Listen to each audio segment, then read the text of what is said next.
Olá, aqui quem fala é Michele Camargo, seja bem-vindo a mais um vídeo do nosso canal. E no vídeo de hoje a gente vai dar continuidade à nossa série de Física do Ensino Médio dentro de Cinemática e Espaço e Tempo. Nós vamos agora falar sobre a função horária do espaço. Mas antes disso, gostaria de te convidar a curtir esse vídeo, compartilhar esse vídeo e principalmente se inscrever no nosso canal, porque a quantidade de ferramentas que o YouTube libera depende, né, da quantidade de inscritos que nós temos. Então por isso fica aí o convite também. Na aula anterior, ou nas aulas anteriores, né, nós viemos com a definição dessa parte de espaço-tempo, nós definimos a localização.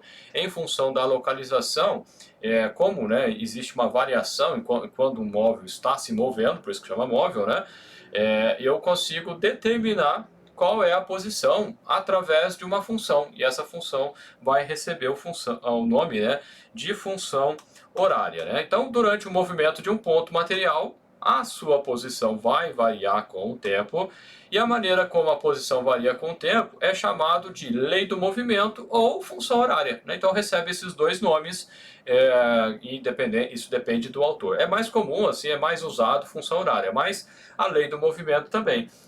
Como é uma função, né, a função da matemática mesmo. A gente consegue, para o tempo igual a 3, para o tempo igual a 5, e aí a gente consegue achar ou encontrar qual é a posição do meu móvel, né?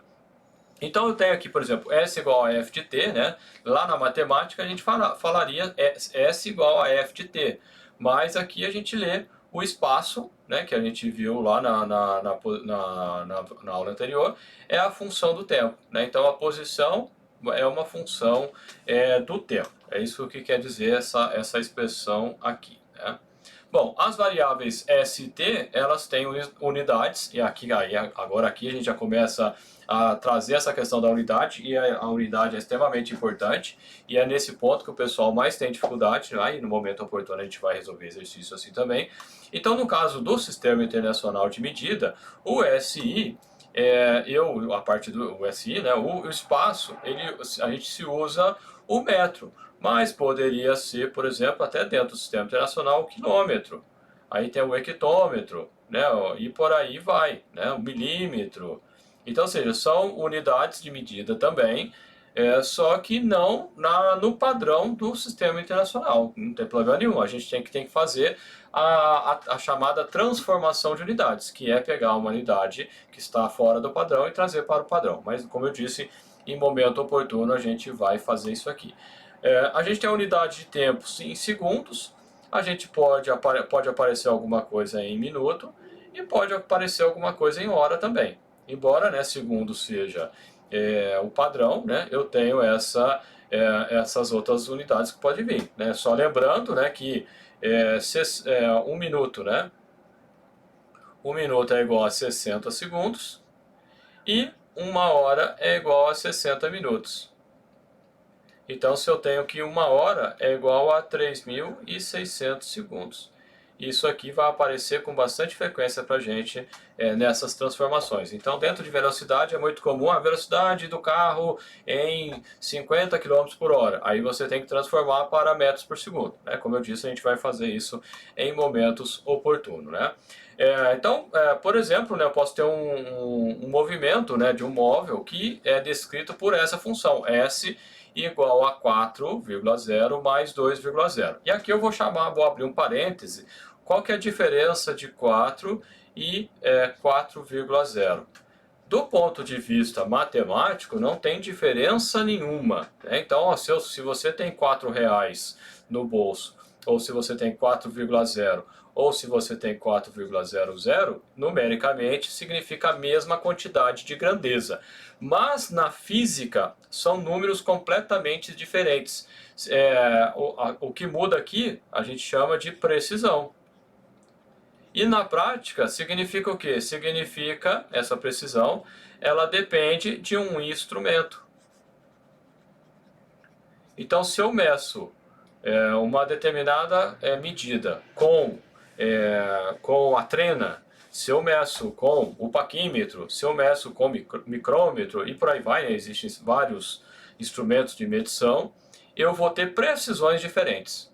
Então, quanto melhor for a precisão, então, por exemplo, em usinagem, falando já um pouco mais de coisa de engenharia, né? No sistema de usinagem, eu tenho que ter precisões bem mais apertadas do que na indústria civil, por exemplo, né? Então, na construção civil. Então, isso é importante, né?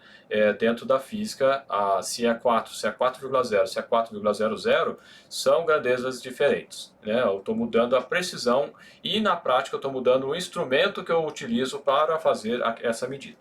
Bom, voltando aqui então, é só abrir um parênteses, né? Então, voltando aqui, o que que significa? Se eu pegar, por exemplo, para t igual a zero, significa que eu vou calcular o S da expressão, é o próprio S0, que fica igual ao quê? 4 mais 2 vezes zero.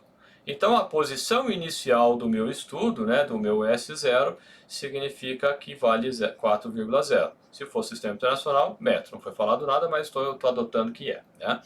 Bom, se eu pegar, por exemplo, para t igual a 3, é a mesma coisa. S vai ser igual a 4 mais 2 vezes 3. Então, 2 vezes 3 é 6, com mais 4, 10. Então, o meu S vai ser 10 metros. Então, dentro da posição, né, pensando no movimento retilíneo uniforme, que é o caso dessa expressão, a gente vai falar disso em mais detalhes daqui a pouquinho, né, nos próximos vídeos, é assim que a gente determina a posição, né?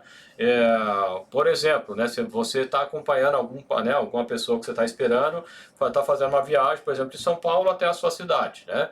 Digamos que você seja uma cidade que esteja localizada a 200 quilômetros de São Paulo, né?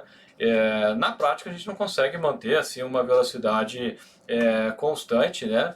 Mas digamos que seja possível manter uma velocidade de 80 km por hora, né? Daí que, né, nos estudos a gente vai depois determinar qual é a velocidade média, que seria, né, essa flutuação que acontece na prática, né? Mas digamos então que a velocidade seja constante, igual a 80 km por hora. Eu consigo calcular quanto tempo a pessoa vai levar entre, né, sair, né, nessa viagem, então, ou em que posição. Então, digamos, se ela está andando aqui a 80 km por hora, quando passar uma hora, ela vai estar, né, no quilômetro 80 da rodovia. Ou, né, na referência, que seria São Paulo, ela estaria a 80 km de São Paulo. Mais uma hora, ela vai estar a 160 km.